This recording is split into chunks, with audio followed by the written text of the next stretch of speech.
So I was originally thinking I was going to make this video a little bit more of a vlog style, running around town, doing things. But as I thought about the topic, I was like, no, this needs to be more of a serious sit down, have a conversation type video, because this is a serious, big deal that needs a serious sit-down type conversation. Because Jill and I have been working like crazy to make business work since we got married 10 years ago. We've tried a lot of things, failed in a lot of different ways, learned a little bit of wisdom, hopefully, but have also just constantly struggled with burnout and fatigue and feeling like we just didn't have time for the things that mattered, and never reaching the life that we actually wanted to be living. And we got addicted to the hustle because it always felt like success was just around the corner if we just pushed a little bit further and a little bit harder. And in this last year, we quit. We quit the hustle. In a lot of ways, the decision was probably way harder than it should have been, but it wasn't easy. And there's been this really subtle but really significant mindset shift, and we're pretty early into it, so we don't have all the answers, but I wanted to talk to you guys about what that change is, why we made it, and the difference it's been making in our lives now that we have. I don't know if you can hear it in my throat.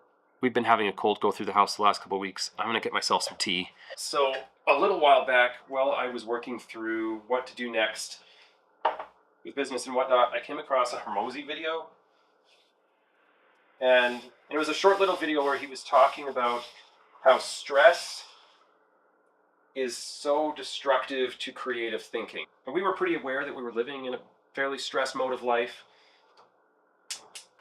And he was talking about how if you're stressed about paying the bills next month or making payroll as a business owner, that is totally destroying your ability to think creatively about future problems and innovate, and going to make it almost impossible for you to make good strategic business moves to actually get yourself out of that predicament. And I could feel that happening in my head, that I was having trouble thinking critically oftentimes about what to do next in life, about our next business move. Anyway, it really resonated with me. And his solution was pretty logical. You need to cut back on the things that are taking the energy, the things that are taking the resources. Cut back on your expenses. Scale back until things are sustainable, things are working again, and create the margin, the headroom you need, the headspace you need to think creatively again. Now, one of our early videos on this channel, we talked about how we were trying to not wait for life to happen anymore. We were constantly putting things off into the future, saying, and then we'll do that. After we do this, after this happens, then we'll do that. And I'd begun to realize that that was one of the reasons we were hustling, is that we, and I would expect most of us, tend to think that financial success will enable the lifestyle we want to live. And it makes logical sense to us. I make money and then I can pay to do the things I want. I can buy the car, I can go on the vacations, I can not worry about my mortgage. I can afford to do the things with my children that I want to do with them. I can give them good gifts. But the more I've thought about money, the more I've realized that money is never the thing. It's not really the goal, is it? It's what the stuff represents. It's what the vacations represent. It's oftentimes it's not even really about the experience. It's about the relationships we have with people, the way we feel day to day, that matters a whole lot more to me. And that most of the things that this hustle addiction had put off into the future that I would be able to do once we'd made it financially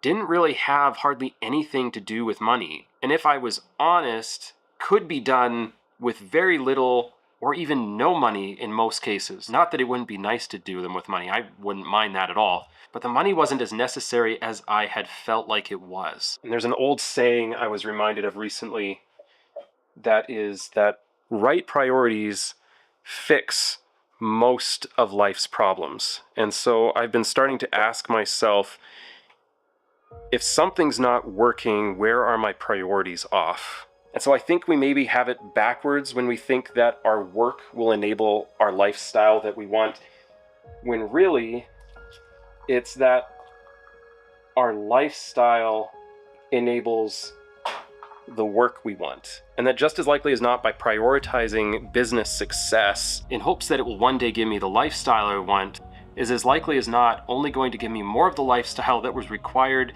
to give me the business success in the first place. More saying no to family, more saying no to friends to make the business work so that you don't lose it.